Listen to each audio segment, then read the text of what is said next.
What's good everyone, my name is Chefkoch and today we're gonna do a deep dive into the Regalia subgenre. I am gonna talk about its characteristics and its inspirations, as well as its history and evolution over the years. So let's start this video by answering the question what Regalia actually is.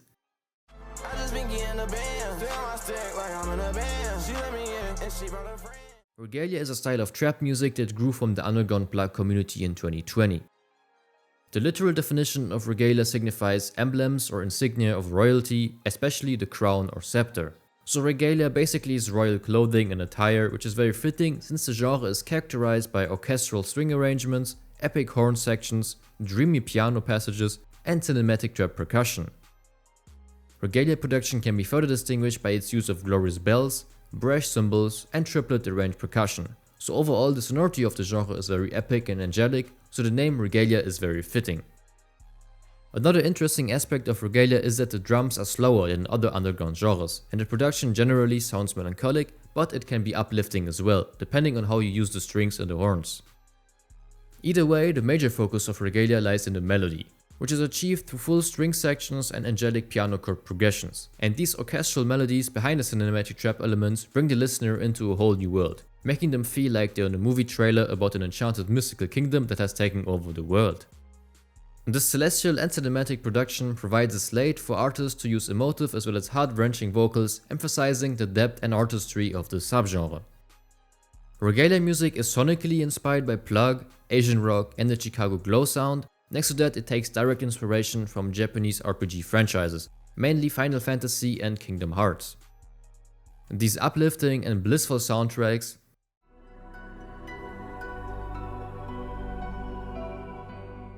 became the catalyst for the Regalia soundscape. So the genre has a similar sonority to the RPG franchises, but it also uses visual aesthetics from Final Fantasy and Kingdom Hearts for the song covers. So now that we covered the characteristics and inspirations, let's dive into the history of Regalia.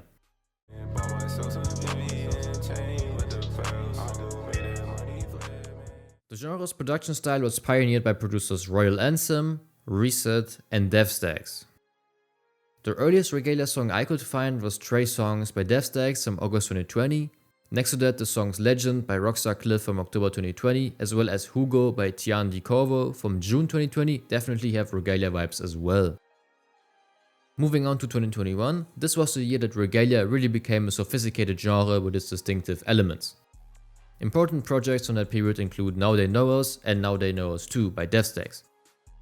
Other than that, we have the songs Destiny Islands Interlude by rapper AME from July 2021. Just from seeing the title, we can definitely see the Kingdom Hearts influence.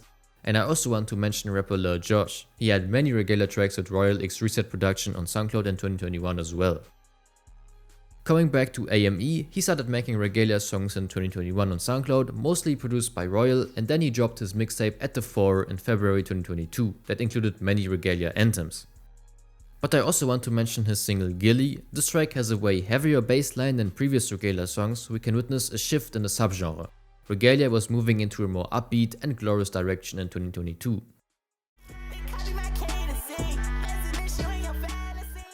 Other than that, I want to mention Northxan. From 2021 to 2023 he made a lot of Regalia songs, mostly produced by Royal and Reset. And my favorite songs by him have to be Believe, Fibonacci Tears, Slayer, and Uchiha.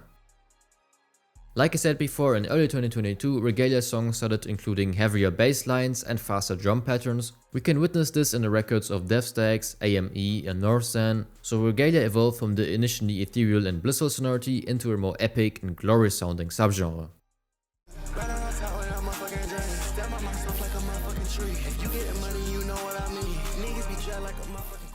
The Regalia soundscape became more advanced, and around the same time, the genre first received nationwide publicity in the underground, and Regalia beats would go on to attract the attention of rapper Jace.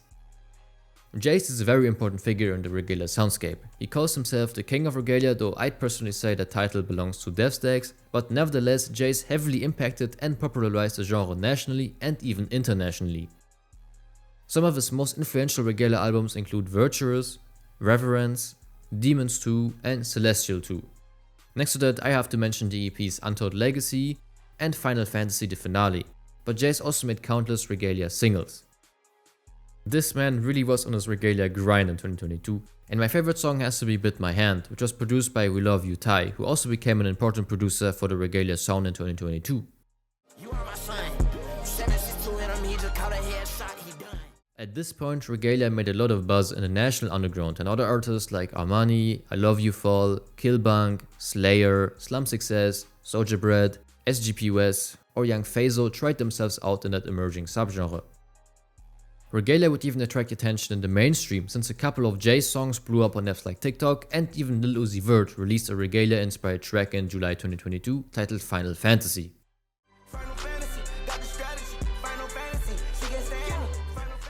At that time, Regalia really was at its peak in the music industry, and songs like Where Your Swag by Devstacks, which kind of was a mix between Regalia and Asian rock, were gaining millions of streams, and more Regalia elements were starting to get integrated into other rap subgenres. For example, when the classic church bells were used on Get Busy by Yeet. The subgenre also became more and more experimental, which we can witness on the album Crow by Danny Yoko, especially the song With You, which was produced by Reset, falls into this experimental Regalia category in my opinion.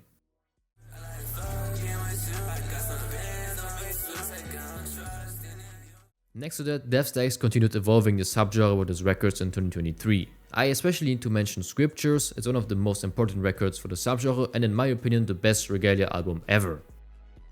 The beats on here are insane and Devstacks floats over the instrumentals. I personally listened to Scriptures while playing Devil May Cry 4 and it fit the eerie vibe on the game very well. It seems like Japanese video games and Regalia songs were made for each other.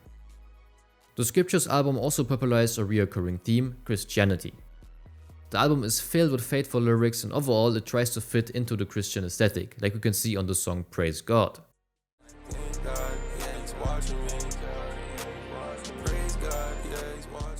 This religious aesthetic kind of became a trend in the Regalia subgenre, and Jace as well as AME have made religious statements in their music prior to that as well.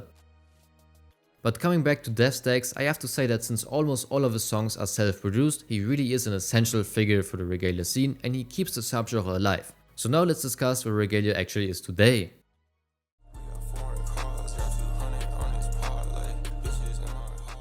Sadly, the genre was not able to keep its original hype. Jace went on to other subgenres, the same goes for Northxan, and AME stopped making music altogether, so the Regalia scene kind of disbanded, but Devstacks is still standing and making Regalia anthems to this day.